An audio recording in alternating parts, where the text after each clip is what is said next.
Health Ministry in Palestine says more than 5,000 people have now been killed by Israeli attacks.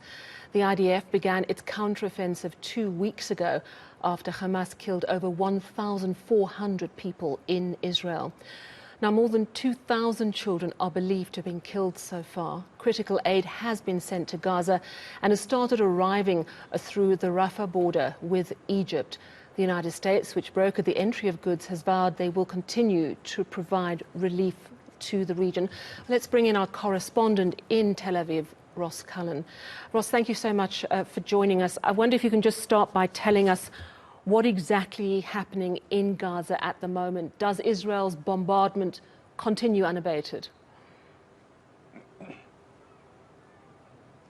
It does, Sally. We are seeing another day of the Israeli airstrike campaign, which began in retaliation after the Hamas atrocities here inside Israel on the 7th of October. That airstrike campaign has been bombing Gaza since, with the IDF saying that they have eliminated more than 320 Hamas targets over the past 24 hours, areas where they believe Hamas could be deployed, where their fighters might be potentially looking to set up sniper positions, or where they are looking to try to store weapons. Those kind of areas is where Israel says it's targeting its bombing campaign at the moment.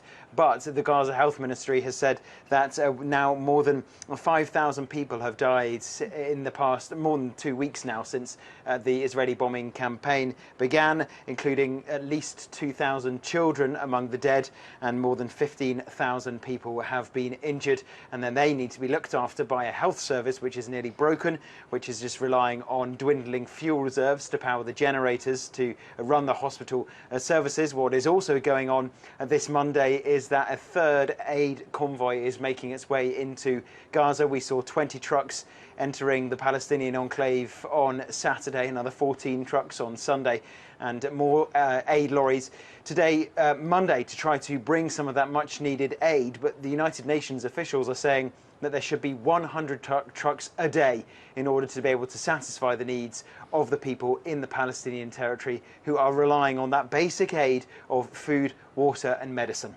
Yeah. Talk to me about the Israeli ground incursion. It's been promised for over a week, 10 days. Has it actually begun? Is it going to happen? There was a small incursion into the Gaza Strip, Sally, where there was some IDF forces looking to carry out a small raid to get intelligence on the missing people, intelligence on the hostages, and to try to clear out what they described as terrorists and terrorist weapons dumps.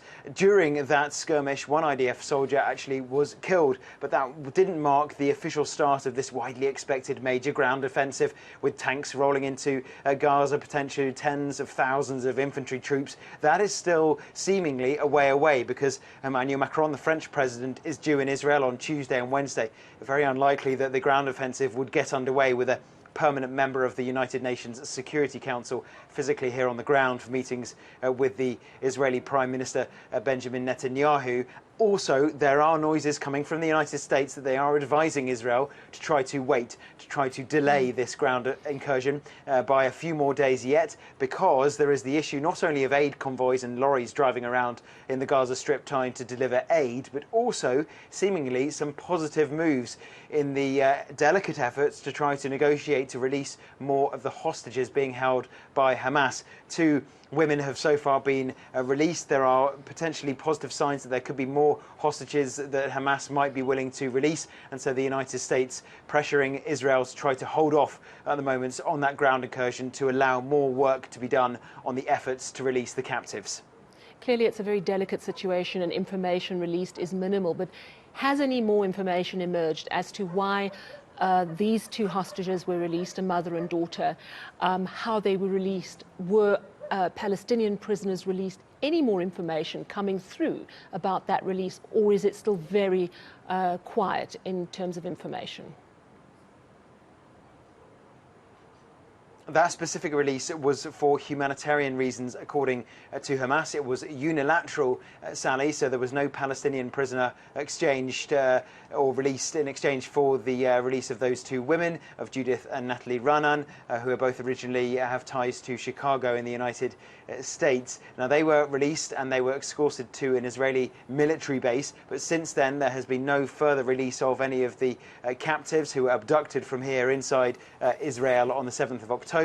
Those hostages who have been taken by Hamas are currently in the Gaza Strip, number some 222 according to latest figures from the Israeli authorities. There are Israeli citizens, there are foreign nationals believed to be Americans, French and German, as well as Thai nationals among those who were taken. There are civilians, and also held captive are members of Israel's armed forces. Is pressure growing on Israel? You said something a little earlier suggesting that Netanyahu should wait, that there's perhaps pressure to resolve this differently, because what we are seeing is a horrifically high number of civilian casualties in Gaza after this horrific attack in Israel. And it doesn't seem clear where bombing Gaza to death, quite literally, is going to end. Is there growing push to find some sort of mediated solution?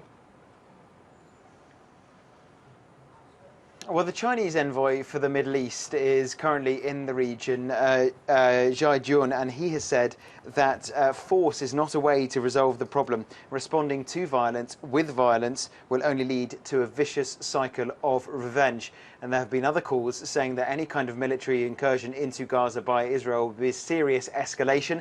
Iran has warned that it might not stand aside if that were going to happen. It already backs the Hezbollah group, which is based in southern Lebanon, which has been firing anti-tank missiles and mortars and rockets at Israeli positions in the north, and Israeli defense forces have been sending troop reinforcements up to the northern area of Israel, as well as evacuating civilians out of towns and villages in the north.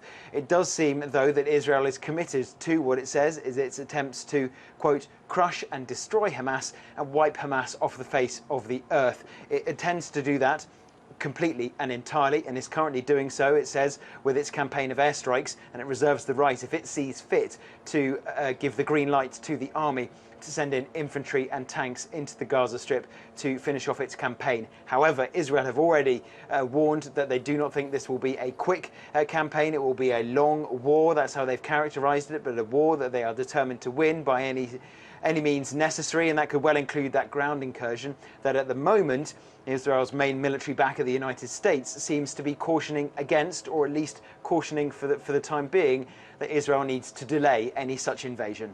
All right, thank you so much for that update. Grim as it is, our correspondent in Tel Aviv, Ross Cullen, telling us 5,000 Palestinians have now died in the bombardment of Gaza.